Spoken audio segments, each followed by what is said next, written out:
ನಮಸ್ಕಾರ ಸ್ನೇಹಿತರೆ, ಸುಂದರ ಸೋಮವಾರದ ಶುಭೋದಯ. ಎಲ್ಲ ಲೈಫ್ ಎಂಜಾಯ್ ಮಾಡ್ತಿದ್ರ ಅಂತ ಭಾವಿಸ್ತೀನಿ. ಇವತ್ತು ನಾನು ನಿಮ್ಮನ್ನ ಮತ್ತೊಂದು ಐತಿಹಾಸಿಕವಾದಂಥ ಜಾಗಕ್ಕೆ ಕರ್ಕೊಂಡು ಹೋಗಿ ಬಂದಿದ್ದೀನಿ. ಯಾಕೆ ತಡ ಮತ್ತೆ ಜಾಸ್ತಿ ಟೈಮ್ ವೇಸ್ಟ್ ಮಾಡೋದು ಬೇಡ, ಬನ್ನಿ ನನ್ನ ಜೊತೆ. ಬಹಳ ಐತಿಹಾಸಿಕವಾದಂಥ ಯುದ್ಧ ನಡೆದಂಥ ಜಾಗಕ್ಕೆ ನಾನು ನಿಮ್ಗೆ ಕರ್ಕೊಂಡೋಗಿ ಯುದ್ಧದ ಬಯಲಿನಲ್ಲಿ ಲಿಟರಲಿ ನಿಮ್ಮನ್ನ ಯುದ್ಧದ ಬಯಲಿನಲ್ಲಿ ಕರ್ಕೊಂಡೋಗಿ ನಿಲ್ಲಿಸ್ತೀನಿ. ಬನ್ನಿ ನನ್ನ ಜೊತೆ, ಎಲ್ಲಿದೆ ನೋಡ್ಕೊಂಬರೋಣ ಬನ್ನಿ.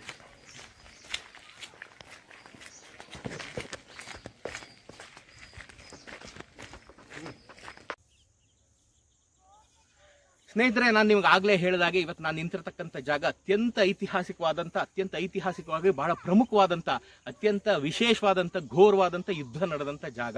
ಏನಿದು, ಯಾವ ಜಾಗ, ಯಾರ್ಯಾರಿಗೆ ಯುದ್ಧ ನಡೀತು ಬನ್ನಿ ನಾನು ಹೇಳ್ತೀನಿ. ಬನ್ನಿಪ್ಪ ನನ್ನ ಜೊತೆ, ಬನ್ನಿ ಇದನ್ನು ತೋರ್ಸೋಣ. ಇವತ್ತು ನಿಮ್ಗೆ ಇದನ್ನ ನೋಡಿದ್ರೆ ಒಂದು ಕಾಡು ಥರ ಕಾಣ್ತಾ ಇದೆ, ಬಟ್ ಆದರೆ ಅವತ್ತು ಇದು ದೊಡ್ಡ ಬಯಲಾಗಿತ್ತು, ಯುದ್ಧಕ್ಕೆ ಹೇಳಿ ಮಾಡಿಸ್ದಂಗಿತ್ತು. ಇನ್ನೊಂದು ಸ್ವಲ್ಪ ಹತ್ರ ಬನ್ನಿಪ್ಪ, ಬಹುಶಃ ನನ್ನ ವಾಯ್ಸ್ ಕೇಳದೆ ಇರ್ಬೋದು.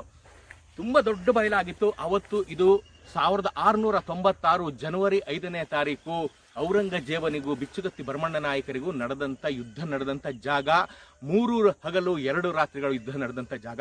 ಏನಪ್ಪ ಈ ವಿಶೇಷ ಅಂತಂದ್ರೆ, ಔರಂಗಜೇಬ ಇದರಲ್ಲಿ ಭಾಗವಹಿಸಲಿಲ್ಲ. ಅವನ ಸರ್ದಾರನಾದಂಥ ಸಿರಾದಲ್ಲಿ ಕೂತಿದ್ದಂಥ ಕಾಸಿಂ ಖಾನ್ ಯುದ್ಧದಲ್ಲಿ ಭಾಗವಹಿಸ್ತಾನೆ. ಬಿಚ್ಚುಗತ್ತಿ ಭರಮಣ್ಣ ನಾಯಕರ ಜೊತೆಗೆ ಮರಾಠರು ಸೇರ್ಕೊಂಡು ಇವರಿಬ್ರು ಮೊಘಲರನ್ನ ಎದುರಿಸಿ ಆ ಯುದ್ಧದಲ್ಲಿ ಮೊಘಲರನ್ನ ಸೋಲಿಸ್ತಾರೆ. ದಕ್ಷಿಣ ಭಾರತದಲ್ಲಿ ಬಿಚ್ಚುಗತ್ತಿ ಭರಮಣ್ಣ ನಾಯಕರು ಅತ್ಯಂತ ದೊಡ್ಡ ಇತಿಹಾಸದಲ್ಲಿ ತುಂಬ ಧ್ರುವತಾರೆ ಅಂತ ಬೆಳಗಿದವರು. ಯಾಕೆಂದ್ರೆ ಮೊಘಲರನ್ನ ನೇರ ಯುದ್ಧದಲ್ಲಿ ಎದುರಿಸಿ ಸೋಲಿಸಿದಂಥ ಅತ್ಯಪರೂಪದ ದೊರೆ ಬಿಚ್ಚುಗತ್ತಿ ಭರಮಣ್ಣ ನಾಯಕರು. 3 ಹಗಲು 2 ರಾತ್ರಿ ನಡೆದಂಥ ಯುದ್ಧ. ಯಾಕೆ ಈ ಮಾತು ಹೇಳಿದೆ ಅಂದ್ರೆ, ಬಹುಶಃ ಈ ಭಾರತದಲ್ಲಿ ಇಂಥ ಯುದ್ಧ ಎಲ್ಲೂ ನಡೆದಿರ್ಲಿಕ್ಕಿಲ್ಲ. ಯಾಕೆಂತಂದ್ರೆ 3 ರಾತ್ರಿ 2 ಹಗಲುಗಳು ಯಾರು ವಿಶ್ರಾಂತಿನೇ ತಗೊಳ್ಳಿಲ್ಲ. ಕುದುರೆಗಳ ಮೇಲೆ ಕೂತ್ಕೊಂಡು ತಿಂಡಿ ತಿನ್ಕೊಂಡು ಊಟ ಮಾಡ್ಕೊಂಡು ಯುದ್ಧ ಮಾಡಿದ್ರು, ನಿದ್ದೇನೂ ಮಾಡದೆ 3 ರಾತ್ರಿ 3 ಹಗಲು 2 ರಾತ್ರಿ ಯುದ್ಧವನ್ನ ಗೆದ್ದರು ಬಿಚ್ಚುಗತ್ತಿ ಭರಮಣ್ಣ ನಾಯಕರು. ಈ ಯುದ್ಧದ ತೀವ್ರತೆಯನ್ನ ತಡೆಯಲಾಗದಂಥ ಮೊಘಲ್ ಸೈನಿಕರು ಊರೊಳಗಡೆ ಇದ್ದಂಥ ಕೋಟೆ ಒಳಗಡೆ ಹೋಗಿ ಔಸ್ಕೊಂಡ್ಬಿಡ್ತಾರೆ. ಆ ಹೊಟ್ಟೆ ಹಸಿದಿದ್ದಂಥ ಕುದುರೆಗಳು ಇನ್ನೊಂದು ಕುದುರೆಯ ಬಾಲವನ್ನೇ ಹುಲ್ಲು ಎಂದು ಭ್ರಮಿಸಿ ತಿಂತಾ ಇರ್ತವೆ. ಒಳಗಡೆ ಇದ್ದಂಥ ವರ್ತಕರ ಬಳಿ ಮೊಘಲ್ ಸೈನಿಕರು 1ಕ್ಕೆ 10ರಷ್ಟು ದುಡ್ಡು ಕೊಟ್ಟು ದವಸಾನೇಕಗಳನ್ನ ತಗೊಂಡು ತಿನ್ಬೇಕಾದಂಥ ಪರಿಸ್ಥಿತಿ ಬರುತ್ತೆ. ಇಷ್ಟೆಲ್ಲ ಆದರೂ ಯುದ್ಧವನ್ನು ಗೆಲ್ಲೋದಕ್ಕೆ ಅವ್ರ ಕೈಲಾಗೋದಿಲ್ಲ. ಯುದ್ಧವನ್ನ ಬಹಳ ತೀವ್ರಗತಿಯಲ್ಲಿ ಸೋಲ್ತಾರೆ. ಕೋಟೆಯಿಂದ ಹೊರಬಿದ್ದಂಥ ಮೊಘಲ್ ಸೈನಿಕರು ತಾವು ಈ ದುರ್ಗದ ಸೈನಿಕರಿಂದ ತಪ್ಪಿಸ್ಕೊಳ್ಳೋದಕ್ಕೆ ನಾನು ಇಲ್ಲಿ ಶೆಟ್ರವನು, ಇಲ್ಲಿ ನಾನು ತಳವಾರದವನು, ಇಲ್ಲಿ ಪರಿವಾರದವನು ಅಂತ ಹೇಳಿ ತಪ್ಪಿಸ್ಕೊಂಡು ಓಡೋಕೆ ಪ್ರಯತ್ನ ಪಡ್ತಿರ್ತಾರೆ. ಆದರೂ ಅವರನ್ನ ಬಿಡದಲೆ ಆ ಯುದ್ಧವನ್ನು ಗೆದ್ದಂಥವರು ಚಿತ್ರದುರ್ಗ ಸಂಸ್ಥಾನದ ದೊರೆ ಬಿಚ್ಚುಗತ್ತಿ ಭರಮಣ್ಣ ನಾಯಕರು. ಕುದುರೆ ಮೇಲೆ ಕೂತ್ಕೊಂಡು ಊಟ ತಿಂಡಿ ಮಾಡ್ಕೊಂಡು ಮಾಡಿದಂಥ ಯುದ್ಧ ನಡೆದಂಥ ಜಾಗ ಇದು. 1696 ಜನವರಿ 5ನೇ ತಾರೀಕು ಶುರುವಾದಂಥ ಯುದ್ಧ 3 ದಿನಗಳ ಕಾಲ 2 ರಾತ್ರಿಗಳ ಕಾಲ ಕಂಟಿನ್ಯೂಸ್ ಆಗಿ ನಡೆದಂಥ ಜಾಗ ಇದು. ಇವತ್ತು ದೊಡ್ಡ ಕಾಡು ಥರ ಬಳ್ಳಾರಿ ಜಾಲಿ ಬೆಳ್ಕೊಂಡು ಏನು ಕಾಣ್ತಾ ಇಲ್ಲ, ಇದೆಲ್ಲ ತೆಗೆದುಬಿಟ್ರೆ ಭಾಳ ಒಂದು ಯುದ್ಧದ ಮೈದಾನ. ಇವತ್ತು ನಾನು ನಿಂತಿರತಕ್ಕಂಥದ್ದು ಯುದ್ಧದ ಮೈದಾನ. 1000 ಜನ ಮಡಿದಂಥ ಯುದ್ಧದ ಮೈದಾನದಲ್ಲಿ 1000 ಜನ ರಕ್ತ ಕುಡಿದಂಥ ಭೂಮಿ ಮೇಲೆ ಇವತ್ತು ನಾನು ನಿಂತಿದ್ದೀನಿ. ಎಂಥ ರೋಚಕ ಅಲ್ವೇ? ಎಲ್ಲಿದೆ ಇದು? ಎಸ್, ಇಷ್ಟೊತ್ತಾಗಲೇ ನಿಮ್ಗೆ ಗೊತ್ತಿರಬೇಕು. ಇದು ಐತಿಹಾಸಿಕವಾಗಿ ತುಂಬ ಪ್ರಸಿದ್ಧವಾದಂಥ, ಇತಿಹಾಸದಲ್ಲಿ ತುಂಬ ಪ್ರಸಿದ್ಧವಾದಂಥ, ನೋಟ್ ಮಾಡ್ಕೊಳ್ಳೇಬೇಕಾದಂಥ, ಮರೆಯಲೇಬಾರದಂಥ ಊರು ದೊಡ್ಡೇರಿ ಕದನ ಅನ್ನೋದು ಬಹಳ ವಿಶೇಷವಾದಂಥ ನಮ್ಮ ಕರ್ನಾಟಕದಲ್ಲಿ ಯುದ್ಧ ನಡೆದಂಥ ಜಾಗ. ಬಹಳ ವಿಶೇಷವಾಗಿ ಭಾರತದಲ್ಲಿ ಇಂಥ ಯುದ್ಧ ಎಲ್ಲೂ ನಡೆದಿರ್ಲಿಕ್ಕಿಲ್ಲ. 2 ರಾತ್ರಿ ಮತ್ತು 3 ಹಗಲು ಕಂಟಿನ್ಯೂಸ್ ಯುದ್ಧ ಮಾಡಿ, ಕುದುರೆ ಮೇಲೆ ಕೂತ್ಕೊಂಡು ತಿಂಡಿ ತಿನ್ಕೊಂಡು ಯುದ್ಧ ಮಾಡಿ ಮೊಘಲರನ್ನ ಸೋಲಿಸಿದಂಥ ಜಾಗ ಇದು. ಕುದುರೆಗಳು ಇನ್ನೊಂದು ಕುದುರೆಯ ಬಾಲವನ್ನೇ ಹುಲ್ಲು ಅಂತ ತಿಂತಾ ಇದ್ರು ಅಂದ್ರೆ ಅವತ್ತಿನ ಯುದ್ಧದ ತೀವ್ರತೆಯನ್ನು ಇವತ್ತು ನಾವು ನೆನೆಸ್ಕೊಳ್ಳಿ. ಇವತ್ತು ನಮಗದು ಒಂದು ರೀತಿ ರೋಚಕವಾಗಿ ಕಾಣುತ್ತೆ. ಆದರೆ ಅವತ್ತಿನ ಪೇನ್, ಅವತ್ತಿನ ರೋಚಕತೆ, ಅವತ್ತಿನ ಒಂದು ಯುದ್ಧದ ತೀವ್ರತೆಯನ್ನು ನಾವು ನೆನೆಸ್ಕೋಬಹುದು. ಎಂಥ ಭಯಂಕರವಾದಂಥ ಯುದ್ಧ ನಡೀತು.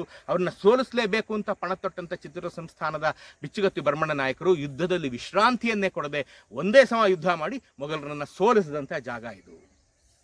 ಈಗ ಇಲ್ಲಿ ಏನು ಉಳ್ಕೊಂಡಿಲ್ಲ ಸ್ನೇಹಿತರೆ, ದೊಡ್ಡೇರಿನಲ್ಲಿ ಒಂದೇ ಒಂದು ಚೂರು ಎಲ್ಲೋ ಕೋಟೆ, ಒಂದೇ ಒಂದು ಬುರುಜ್ ಥರ ಇರುವಂಥ ಕೋಟೆ ಉಳ್ಕೊಂಡಿದೆ. ಊರ್ ಬಾಗ್ಲಲ್ಲಿ ಒಂದು ಆಂಜನೇಯ ಇದೆ. ಆ ಊರ್ ಬಾಗಿಲು ಅನ್ನೋದಕ್ಕೆ ಸಾಕ್ಷಿಯಾಗಿ ಕೆಲವು ಕಂಬಗಳು ನಿಂತಿವೆ. ಇವೆರಡನ್ನೂ ತೋರಿಸ್ಬಿಡ್ತೀನಿ. ದೊಡ್ಡೇರಿಗೆ ನೀವು ಬಂದಾಗ, ಚಳ್ಳಕೆರೆ ಕಡೆ ಬಂದಾಗ, ಅಥವಾ ಚಳ್ಳಕೆರೆಯಲ್ಲಿರೋರು ದೊಡ್ಡೇರಿಗೆ ಬನ್ನಿ, ಇದನ್ನೆಲ್ಲ ನೋಡಿ ಇಲ್ಲಿ ಆಗದಂಥ ಯುದ್ಧವನ್ನು ನಾನು ನೆನೆಸ್ಕೊಳ್ಳಿ ಅಂತ ನಾನು ಹೇಳ್ತೀನಿ. ಈಗ ಬನ್ನಿ, ನಾನು ಊರ್ ಬಾಗ್ಲಲ್ಲಿರೋ ಆಂಜನೇಯನನ್ನು, ಅಲ್ಲಿರತಕ್ಕಂಥ ಕೆತ್ತನೆಗಳನ್ನು, ಶಿಲಾಶಾಸನಗಳನ್ನು, ಕೆತ್ತನೆಗಳನ್ನು ನಾನು ತೋರಿಸ್ಬಿಡ್ತೀನಿ. ಆಮೇಲೆ ಕೋಟೆ ಹತ್ರ ಬನ್ನಿ ನನ್ನ ಜೊತೆ. ನೋಡಿ ಸ್ನೇಹಿತರೆ, ಇದೇ ಊರ್ ಬಾಗ್ಲಲ್ಲಿರುವಂಥ ಆಂಜನೇಯನ ದೇವಸ್ಥಾನ. ಈಗ ಸ್ವಲ್ಪ ಆಲ್ಟರ್ ಮಾಡಿ ಹೊಸ ಥರ ಮಾಡಿದ್ದಾರೆ. ಆಂಜನೇಯನ ತೋರಿಸಿಪ್ಪ ನೀವು ಸ್ವಲ್ಪ. ಈ ಆಂಜನೇಯನ ದೇವಸ್ಥಾನ ಇದೇ ಕೋಟೆಯ ಹೆಬ್ಬಾಗ್ಲಾಗಿತ್ತು. ಇಲ್ಲಿಂದಾನೇ ಕೋಟೆ ಶುರು ಆಗ್ತಾ ಇತ್ತು, ದೊಡ್ಡೇರಿ ಕೋಟೆ. ದೊಡ್ಡೇರಿ ಒಂದು ಕಾಲದಲ್ಲಿ ಏನು ಅಂದರೆ 1904ವರೆಗೂ ಇದೇ ತಾಲೂಕು ಕೇಂದ್ರ ಆಗಿತ್ತು. ಅತ್ಯಂತ ದೊಡ್ಡ ಪಟ್ಟಣ ಆಗಿತ್ತು. ತುಂಬ ಪ್ರಗತಿಪರ ಕೇಂದ್ರ ಆಗಿತ್ತು. ಎಷ್ಟು ದೊಡ್ಡ ಪ್ರಗತಿಪರ ಕೇಂದ್ರ ಆಗಿತ್ತು ದೊಡ್ಡೇರಿ ಅಂತಂದ್ರೆ, ಇಲ್ಲಿ ಕಾಗದದ ಒಂದು ಕಾರ್ಖಾನೆ ಇತ್ತು. ಕಾಗದವನ್ನು ಸಿದ್ಧಪಡಿಸ್ತಾ ಇರ್ತಕ್ಕಂಥ ಒಂದು ಒಂದು ಘಟಕ ಇತ್ತು. ಹಾಗಾಗಿ ಇದನ್ನ ನಾವು ಈಗ A4, A3, A0 ಅಂತ ನಾವೇನು ಹೇಳ್ತೀವಿ, ಆಗ ಕಾಗದದ ಅಳತೆಯನ್ನ ದೊಡ್ಡೇರಿ ಗಜ ಅಂತ ಕರಿತಾ ಇದ್ರು. ಎಂಥ ವಿಸ್ಮಯಕಾರಿ ಸಂಗತಿ ನೋಡಿ. ದೊಡ್ಡೇರಿ ಗಜ ಇದನ್ನ ಬ್ರಿಟಿಷರು ತಮ್ಮ ಇತಿಹಾಸದಲ್ಲಿ ಬಹಳ ಸ್ಪಷ್ಟವಾಗಿ ದಾಖಲೆ ಮಾಡಿದ್ದಾರೆ. ದೊಡ್ಡೇರಿ ಗಜ ಅನ್ನೋ ಕಾಗದ ಬಹಳ ಪ್ರಸಿದ್ಧಿಯಾಗಿತ್ತು. 1904ವರೆಗೂ ದೊಡ್ಡೇರಿ ತಾಲೂಕು ಕೇಂದ್ರ ಆಗಿತ್ತು. ಈಗ ಇದು ಚಳ್ಳಕೆರೆಗೆ ಸೇರ್ಕೊಂಡಿದೆ. ಚಳ್ಳಕೆರೆ ಈಗ ತಾಲೂಕು ಕೇಂದ್ರ ಆಗಿದೆ. ದೊಡ್ಡೇರಿ ಒಂದು ಸಣ್ಣ ಗ್ರಾಮವಾಗಿ ಉಳ್ಕೊಂಡಿದೆ. ಒಂದು ಕಾಲದಲ್ಲಿ ವೈಭವಯುತವಾದ ಮೆರೆದಂಥ ದೊಡ್ಡೇರಿ ಇವತ್ತು ಸಣ್ಣ ಗ್ರಾಮವಾಗಿ ಕಾಡಿನಂತೆ ಬೆಳ್ಕೊಂಡು ಉಳ್ಕೊಂಡ್ಬಿಟ್ಟಿದೆ. ಇದು ಊರ್ ಬಾಗಿಲು ಅನ್ನೋದಕ್ಕೆ ಸಾಕ್ಷಿಯಾಗಿ ಇಲ್ಲಿ ನಿಂತಿರತಕ್ಕಂಥ ಇದು ಅದ್ಭುತವಾದಂಥ ಹೊಯ್ಸಳರ ಕಾಲದ ಕೆತ್ತನೆ, ಹೊಯ್ಸಳರ ಲಾಂಛನವನ್ನ ಇಲ್ಲಿ ನೋಡಬಹುದು. ಇದೆಲ್ಲ ವಿಷ್ಣುವಿನ ದಶಾವತಾರ ಇಲ್ಲಿ ನೋಡಬಹುದು. ಇದೆಲ್ಲ ನೋಡ್ಕೊಂಡ್ ಬಂದ್ರೆ ಬಹಳ ಅದ್ಭುತವಾದಂಥ ತಾಯಿ ಚಾಮುಂಡಿ ಮಹಿಷಾಸುರ ಮರ್ದಿನಿಯನ್ನು ಸಹ ಇಲ್ಲಿ ನೀವು ನೋಡಬಹುದು. ಇದೊಂದು ಕಂಬ ನೋಡಿ ಲಕ್ಕಿಲಿ ನಮ್ಗೆ ಉಳ್ಕೊಂಡಿದೆ. ಬಹಳ ಅದ್ಭುತವಾಗಿದೆ ಇದು. ಈ ಕಂಬ ನೋಡೋದು ಕಾರಣ ನೀವು ದೊಡ್ಡೇರಿಗೆ ಬರ್ಬೇಕು, ಚಳ್ಳಕೆರೆಯಲ್ಲಿ ಇರೋರು ಅಂತ ಬಂದು ನೋಡ್ಲೇಬೇಕು. ನೀವು ಇದನ್ನ ಸುತ್ತಮುತ್ತ ಇರೋರು ಅಥವಾ ಈ ಕಡೆ ಬರೋರು ಎಲ್ಲರೂ ಬಂದು ಈ ದೊಡ್ಡೇರಿನ ನೋಡಬೇಕು. ದೊಡ್ಡೇರಿ ಗಜ ಅನ್ನುವಂಥ ಕಾಗದ ಬಹಳ ಫೇಮಸ್ ಆಗಿತ್ತು. ಆ ಕಾಲದಲ್ಲಿ ಕಾಗದದ ಸಾಯಸಕ್ಕಂಥ ಕಾರ್ಖಾನೆ ಇದನ್ನ ಹೇಳೋದು 1696 ಯುದ್ಧ ನಡೆದ ಕಾಲನೇ ತಗೊಂಡ್ರೆ 1696 ಆ ಕಾಲದಲ್ಲಿ ಹಿಂಚು ಮುಂಚೆನೆ ಇಲ್ಲಿ ಕಾಗದದ ಕಾರ್ಖಾನೆ ಇತ್ತು. ಅತ್ಯಂತ ದೊಡ್ಡ ವ್ಯಾಪಾರಿ ಕೇಂದ್ರವಾಗಿತ್ತು ದೊಡ್ಡೇರಿ. ಈಗ ಅದೆಲ್ಲ ಈ ಕೀರ್ತಿ ಗುಣ ವಿಶೇಷಣಗಳೆಲ್ಲ ಚಳ್ಳಕೆರೆಗೆ ಶಿಫ್ಟ್ ಆಗೋಗಿದೆ. ಅದು ವ್ಯಾಪಾರಿ ಕೇಂದ್ರ ಆಗಿದೆ. ಇಲ್ಲಿ ಹಾಗೆ ನೀವು ನೋಡ್ತಾ ಇರ್ಬೋದು, ಇಲ್ಲಿ ಇನ್ನೂ 5 ಕಂಬಗಳನ್ನ ಅದರ ನೆನಪಾಗಿ ಇಲ್ಲಿ ನಿಲ್ಸ್ಕೊಂಡಿದ್ದಾರೆ. ಇದು ಊರ್ ಬಾಗಿಲಲ್ಲಿರ್ತಕ್ಕಂಥ ಆಂಜನೇಯ ಸ್ವಾಮಿ. ಇದನ್ನ ಹಾಯ್ಕೊಂಡು ಊರೊಳಗೆ ಕೋಟೆ ಒಳಗಡೆ ಬರಬೇಕಾಯ್ತು. ಇಲ್ಲಿ ಸುತ್ತ ಕೋಟೆ ಇತ್ತು, ಏನು ಇಲ್ಲ ಕೋಟೆ ಕೊತ್ತಲುಗಳೆಲ್ಲ. ನಾನು ಪ್ರತಿ ವಿಡಿಯೋನಲ್ಲೂ ಹೇಳೋ ಹಾಗೆ ಪ್ರತಿ ವಿಡಿಯೋನೆಲ್ಲ ಹೇಳೋದೇ ಕೋಟೆ ಕತ್ತಲುಗಳನ್ನೆಲ್ಲ ಬಿಚ್ಚಿ ಎಲ್ಲರೂ ಅವ್ರವ್ರ ಮನೆಗೆ ಉಪಯೋಗಿಸ್ಕೊಂಡ್ಬಿಟ್ಟಿದ್ದಾರೆ. ದೊಡ್ಡೇರಿನೂ ಇದಕ್ಕೆ ಹೊರತಲ್ಲ. ಆದರೂ ಒಂದು ಸಣ್ಣ ಕೋಟೆಯ ಭಾಗ ಉಳ್ಕೊಂಡಿದೆ. ಅದನ್ನು ನಾನು ತೋರಿಸ್ಬಿಡ್ತೀನಿ ಬನ್ನಿ ಸ್ನೇಹಿತರೆ. ನೀವು ನೋಡ್ತಾ ಇದ್ದೀರಾ, ಆ ಯುದ್ಧದಲ್ಲಿ ಮಡಿದಿರಬಹುದಾದಂಥ ಹುತಾತ್ಮರಾಗಿರಬಹುದಾದಂಥ ವೀರ ಸೈನಿಕರ ಕೆಲವು ವೀರ್ಗಲ್ಗಳನ್ನ ಇಲ್ಲಿ ನೀವು ನೋಡ್ತಾ ಇದ್ದೀರಾ. ಅದರಲ್ಲಿ ಇಲ್ಲಿ ಬಹಳ ವಿಶೇಷವಾದಂಥ ಕಲ್ಲಿದೆ. ಇಲ್ಲಿ ತೋರಿಸ್ತೀನಿ ಬನ್ನಿ. ಇಬ್ಬರು ರಾಣಿಯರ ಮಧ್ಯೆ ನಿಂತಿರತಕ್ಕಂಥ ರಾಜ. ಇದು ಒಂದು ಗಂಡುಗೊಡೆಲೆಯನ್ನು ಇಟ್ಕೊಂಡು ದೊಡ್ಡದಾದ ಒಂದು ಶೂಲವನ್ನು ಇಟ್ಕೊಂಡು ಇವ್ರಿಗೆ ನೀವು ನೋಡಿ ಬಹಳ ವಿಶೇಷವಾದಂಥದ್ದು ಇಲ್ಲಿ ಜಡೆ ಹೆಣ್ದಿದ್ದಾರೆ ನೋಡಿ. ಇದು ಬಹಳ ಅದ್ಭುತವಾಗಿ ಎಷ್ಟು ಚೆನ್ನಾಗಿದೆ. ಈ ಜಡೆಯನ್ನು ಹೆಣ್ದಿರೋಂಥ ಇಬ್ಬರು ರಾಣಿಯರ ಮಧ್ಯೆ ನಿಂತಿರತಕ್ಕಂಥ ರಾಜ. ಕತ್ತಿ ಹಿಡ್ಕೊಂಡಿದ್ದಾನೆ, ಕತ್ತಿನೂ ಹಿಡ್ಕೊಂಡಿದ್ದಾನೆ ಮತ್ತೆ ಗಂಡುಗೊಡೆಲೆಯನ್ನು ಹಿಡ್ಕೊಂಡಿದ್ದಾನೆ. ಹೆಣ್ಣು ಕತ್ತಿ ಹಿಡ್ಕೊಂಡಿದ್ದಾನೆ. ಹಾ, ಇಲ್ಲಿ ಹೌದು ನೋಡಿ, ಇವಳ ಕೈಯಲ್ಲೂ ಕತ್ತಿ ಇದೆ. ಅದು ಒಂದು ಬಹಳ ವಿಶೇಷವಾಗಿದೆ. ಗುಂಡಿದೆ. ಹೌದು ನೋಡಿ, ಇದೊಂದು ಬಹಳ ಚೆನ್ನಾಗಿದೆ ನೋಡಿ. ಈ ಕೈಲಿ ಒಂದು ಗುಂಡು ಇದೆ, ಅದು ಬಹಳ ಚೆನ್ನಾಗಿದೆ. ಇನ್ನು ಉಳಿದಂತೆ ಇವರೆಲ್ಲ ತಮ್ಮ ಆಯುಧಗಳನ್ನ ಇಟ್ಕೊಂಡಿರತಕ್ಕಂಥ ಕಲ್ಲುಗಳು, ಹಲವಾರು ಕಲ್ಲುಗಳಿದೆ ಸ್ನೇಹಿತರೆ. ಇಲ್ಲಿ ನೋಡಿ, ಇಲ್ಲಿ ಹಲವಾರು ಕಲ್ಲುಗಳನ್ನ ಕೆತ್ತಿಟ್ಟಿದ್ದಾರೆ.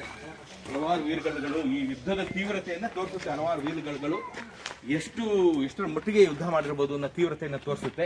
ಹಾಗಾಗಿ ಉಳ್ಕೊಂಡಿರುವಂಥ ವೀರಗಲ್ಲುಗಳು ಇಷ್ಟು. ಇದನ್ನೆಲ್ಲ ಉಳಿಸ್ಕೊಂಡು ಒಂದು ಪ್ಲಾಟ್ಫಾರ್ಮ್ ಕಟ್ಟಿ ಇದನ್ನೆಲ್ಲ ಅದ್ರ ಮೇಲೆ ನೆಟ್ಟರೆ ಬಹಳ ಚೆನ್ನಾಗಿರುತ್ತೆ. ಬಂದವ್ರಿಗೆ ಬಹಳ ಚೆನ್ನಾಗಿರುತ್ತೆ. ಎಲ್ಲ ಬನ್ನಿ ಪ್ರವಾಸಿಗರು ಬಂದು ಯುದ್ಧದ ಮೈದಾನ, ಈಗ ನಾನು ತೋರಿಸುವಂಥ ಕೋಟೆ, ಊರ್ಬಾಗಿಲ ಆಂಜನೇಯನ ಮೇಲೆ ಇದ್ದಂಥ ದಶಾವತಾರದ ಹೊಯ್ಸಳರ ಕಾಲದ ಕಂಬಗಳು, ಈ ವೀರಗಲ್ಲುಗಳು, ಈಗ ನಾನು ತೋರಿಸುವಂಥ ಕೋಟೆ ಎಲ್ಲ ನೋಡಿ. ಇಲ್ಲಿ ನನ್ನ ಸ್ನೇಹಿತರು ಹೇಳ್ತಾ ಇದ್ರು, ಉತ್ಖನನ ಮಾಡಿದಾಗ, ಕೆರೆ ಅಂಗಳನ ಉತ್ಖನನ ಮಾಡಿದಾಗ ಬೇಕಾದಷ್ಟು ಆಯುಧಗಳು, ಮದ್ದುಗುಂಡುಗಳು ಬೇಕಾದಷ್ಟು ಸಿಕ್ಕುವಲ್ಲಿ ಬೇಕಾದಷ್ಟು ಜನ ತಮ್ಮ ಮನೇಲೂ ಇಟ್ಕೊಂಡಿದ್ದಾರೆ ಅಂತ. ಎಂಥ ಅದ್ಭುತವಾದಂಥ ಜಾಗ. ಇವತ್ತಿಗೂ ಸಾವಿರಾರು ಜನರ ಪ್ರಾಣಹರಣವಾದಂಥ ಜಾಗ, ದೊಡ್ಡ ಯುದ್ಧ ನಡೆದಂಥ ಜಾಗ. ನಡೀರಿ, ಈಗ ನಾವು ಕೋಟೆ ನೋಡ್ಕೊಂಡ್ ಬಂದ್ಬಿಡೋಣ ಬನ್ನಿ. ಅವತ್ತಿನ ಐತಿಹಾಸಿಕ ದೊಡ್ಡೇರಿ ಕದನದಲ್ಲಿ ಮಡಿದಂಥ ಒಬ್ಬ ಯೋಧನ ಸಮಾಧಿ, ಒಂದೇ ಒಂದು ಸಮಾಧಿ ಇವತ್ತು ಉಳ್ಕೊಂಡಿದೆ. ದುರದೃಷ್ಟವಶಾತ್ ಅದರ ಡೀಟೇಲ್ಸ್ ಇಲ್ಲಿಲ್ಲ. ಹಾಗಾಗಿ ಇದನ್ನು ನೀವು ನೋಡಿದ್ರೆ ಅದು ಅಜಮಾಸು 300 ವರ್ಷಗಳ ಹಿಂದಿನ ಸಮಾಧಿ ಅಂತ ಬಹಳ ಈಸಿಯಾಗಿ ಕಂಡುಹಿಡಿಯಬಹುದು. ಚಿಕ್ಕ ಚಿಕ್ಕ ಇಟ್ಟಿಗೆಗಳು, ಹಳೆಯ ಕಾಲದ ಗಾರೆ. ಹಾಗಾಗಿ ಈ ಬಹುಶಃ ಇದು ಆಗಿನ ಕಾಲದ ಸ್ಮಶಾನ ಆಗಿತ್ತು. ಕೋಟೆ ಹೊರಗಡೆ ನಾವು ನಿಂತಿದ್ದೀವಿ. ಕೋಟೆ ಈಗ ನಮ್ಮಿಂದ ಒಳಗಡೆ ಇದೆ. ಹಾಗಾಗಿ ಇದು ಊರ ಹೊರಗಿನ ಸ್ಮಶಾನ ಆಗಿತ್ತು ಅಂತ ಕಾಣುತ್ತೆ. ಹಾಗಾಗಿ ಇದೊಂದೇ ಒಂದು ಸಮಾಧಿ ಉಳ್ಕೊಂಡಿದೆ. ಮಿಕ್ಕೆಲ್ಲ ಸಮಾಧಿಗಳು ಇನ್ನು ಕಾಣ್ತಾ ಇಲ್ಲ. ಇಲ್ಲ ಇಟ್ಟಿಗೆಗಳನ್ನ ಹೊಡೆದಿದ್ದಾರೆ. ಬಹುಶಃ ಸಮಾಧಿಗಳನ್ನ ನಿಧಿಗಾಗಿ ಅಗದಿರೋಂಥ, ಯಾಕೆಂದ್ರೆ ನಿಧಿಗಳರು ಎಲ್ಲ ಕಡೆ ಚಾಚ್ಕೊಂಡಿರೋದ್ರಿಂದ ನಿಧಿಗಾಗಿ ಇದನ್ನೆಲ್ಲ ಅಗದು ಬಗದು ಎಲ್ಲವನ್ನ ಹಾಳು ಮಾಡಿರ್ತಕ್ಕಂಥದ್ದು ಸಾಧ್ಯತೆಗಳು ಇವೆ. ನೀವು ಆ ಕಡೆ ನೋಡ್ತಾ ಇದ್ದೀರಾ, ಅದೇ ಕೋಟೆ. ಹತ್ರ ಹೋಗಿ ನೋಡ್ಬಿಡೋಣ ಬನ್ನಿಪ್ಪ ಸ್ನೇಹಿತರೆ. ಇದು ನೀವು ನೋಡ್ತಾ ಇರ್ತಕ್ಕಂಥ ಕೋಟೆ ಅಳಿದುಳಿದ ಭಾಗ. ಯಾಕೆಂದ್ರೆ ಈ ಕೋಟೆ ನೀವು ಇಲ್ಲಿಂದ ನೋಡಿ, ಈ ಕಡೆಯಿಂದ ಹೋಗಿ ಬಳ್ಳಾರಿ ಜಾಲಿ ಏನ್ ಕಾಣುತ್ತೆ ಕಾಡು ಕಂಪ್ಲೀಟ್ ಆಗಿ, ನಾನು ಆ ಕಡೆ ಕೆರೆ ಅಂಗಳ ತೋರಿಸಿದ್ನಲ್ಲ, ಮತ್ತೆ ಊರ ಆಂಜನೇಯ ತೋರಿಸಿದ್ನಲ್ಲ, ಅಲ್ಲಿವರೆಗೂ ಚಾಚ್ಕೊಂಡು ಬಂದಿರತಕ್ಕಂಥ ಕೋಟೆ. ಏನಪ್ಪ ಇದರಲ್ಲಿ ಅದೃಷ್ಟವಶಾತ್ ಅಂದ್ರೆ, ಕೋಟೆ ಒಳಗಡೆ ಇವತ್ತಿಗೂ ಜನವಸತಿ ಇದೆ. ಕೋಟೆ ಒಳಗಡೆನೆ ಇವತ್ತಿಗೂ ಜನ ಇದ್ದಾರೆ. ದೊಡ್ಡೇರಿ ಗ್ರಾಮ ಅನ್ನೋದು ಇವತ್ತೇನಿದೆ, ಆ ಕೋಟೆ ಒಳಗಡೆನೆ ಅಷ್ಟೇ ಇದೆ. ಹೊರಗಡೆ ಅಂತೂ ಏನೂ ಇಲ್ಲ. ಈಗೀಗ ಹೊರಗಡೆ ಮನೆಗಳು ಅವು ಇವೆಲ್ಲ ಬರ್ತಾ ಇದೆ. ಹಾಗಾಗಿ ಈಗಲೂ ಆ ಕೋಟೆ ಒಳಗಡೆ ಜನ ಇದ್ದಾರೆ. ಈ ಕೋಟೆ ಉಳಿಸ್ಕೊಂಡಿದ್ರೆ ಚೆನ್ನಾಗಿತ್ತು ಏನೋ. ಈ ಕೋಟೆ ಮಾತ್ರ ಉಳ್ಕೊಂಡಿರತಕ್ಕಂಥದ್ದು ಇಷ್ಟೇ ಮಾತ್ರ. ಮೊಘಲರ ಆಕ್ರಮಣಕ್ಕೆ ಬಲಿಯಾಗದೆ ತಮ್ಮ ಧೈರ್ಯ ಸಾಹಸಗಳಿಂದ ಮೊಘಲರನ್ನ ಹಿಮ್ಮೆಟ್ಟಿಸಿದಂಥ ಬಿಚ್ಚುಗತ್ತಿ ಬರಮಣ್ಣ ನಾಯಕರು 3 ಹಗಲು 2 ರಾತ್ರಿ ವಿರಮಿಸದೆ ಯುದ್ಧ ಮಾಡಿ ಯುದ್ಧವನ್ನ ಗೆದ್ದಂಥ ಅತ್ಯಪರೂಪದ ಪ್ರಸಂಗವನ್ನ ಹೊಂದಿದಂಥ, ಬಹುಶಃ ಭಾರತದ ಏಕೈಕ ಪ್ರಸಂಗ ಈ ತರ ಯುದ್ಧ ನಡೆದಿರೋದು ಆ ಕೋಟೆಗೆ. ಅದಕ್ಕೆ ಸಾಕ್ಷಿಯಾಗಿ ನಿಂತಿರತಕ್ಕಂಥ ಅಳಿದುಳಿದ ಕೋಟೆ. ಚಿತ್ರದುರ್ಗದಿಂದ ಎಷ್ಟು ದೂರನಪ್ಪ ಇದು? 30 ಕಿಲೋಮೀಟರ್. ಚಿತ್ರದುರ್ಗದಿಂದ 30 ಕಿಲೋಮೀಟರ್ ದೊಡ್ಡೇರಿ. ನೀವು ಚಳ್ಳಕೆರೆಯಿಂದ 30 ಕಿಲೋಮೀಟರ್. ಸಾರಿ ಚಿತ್ರದುರ್ಗದಿಂದ 30 ಕಿಲೋಮೀಟರ್, ಚಳ್ಳಕೆರೆಯಿಂದ 5 ಕಿಲೋಮೀಟರ್, 5 ಕಿಲೋಮೀಟರ್ ಚಳ್ಳಕೆರೆಯಿಂದ. ಈಗ ಅದು ತಾಲೂಕು ಕೇಂದ್ರ ಆಯಿತು. 1904 ಇದು ತಾಲೂಕು ಕೇಂದ್ರ ಆಗಿತ್ತು. ನೀವು ಇಲ್ಲಿಗೆ ಬಂದಿದ್ದನ್ನೆಲ್ಲ ನೋಡ್ಕೊಂಡು ಹೋಗಿ ಒಂದು 1 ಅವರ್ 2 ಅವರ್ಸ್ ಅಲ್ಲಿ ಎಲ್ಲ ಕವರ್ ಮಾಡ್ಬೋದು. ಇದು ಒಂದು ಐತಿಹಾಸಿಕ ತಾಣ. ಎಲ್ಲ ಬಂದ್ರೆ ಎಲ್ಲ ಬರಕ್ ಶುರುವಾದ್ರೆ ಇದನ್ನ ಸ್ವಲ್ಪ ಇಂಪ್ರೂವ್ ಮಾಡ್ಬೋದೇನೋ ದೂರದ ಆಸೆ ನನಗೆ. ಇವನ್ನೆಲ್ಲ ಇಂಪ್ರೂವ್ ಮಾಡಿ ಕೋಟೆ ಕೊತ್ತಲುಗಳನ್ನ ಉಳಿಸ್ಕೋಬೇಕು ಅನ್ನೋ ಆಸೆ ನನಗೂ ಇದೆ. ನಿಮಗೂ ಇದ್ರೆ ಇದನ್ನೆಲ್ಲ ಬಂದು ನೋಡಿ. ನಾವೆಲ್ಲ ಸೇರ್ಕೊಂಡು ಒತ್ತಾಯ ಹಾಕಿದ್ರೆ ಜನಪ್ರತಿನಿಧಿಗಳು ಇದ್ರ ಮೇಲೆ ಗಮನ ಹರಿಸಬಹುದು ಅನ್ನೋ ನನ್ನ ಭಾವನೆ. ಈ ವಿಡಿಯೋ ಚೆನ್ನಾಗಿತ್ತು ಅಂತ ಭಾವಿಸ್ತೀನಿ. ಮುಂದಿನ ವಾರ ಎಂದಿನಂತೆ ಮತ್ತೊಮ್ಮೆ ಇಂಥದ್ದೇ ಮತ್ತೊಂದು ಐತಿಹಾಸಿಕ ವಿಷಯದೊಂದಿಗೆ ನಿಮ್ಮ ಮುಂದೆ ಬರ್ತೀನಿ. ಅಲ್ಲಿವರೆಗೆ ಟೇಕ್ ಕೇರ್, ಬಾಯ್ ಬಾಯ್.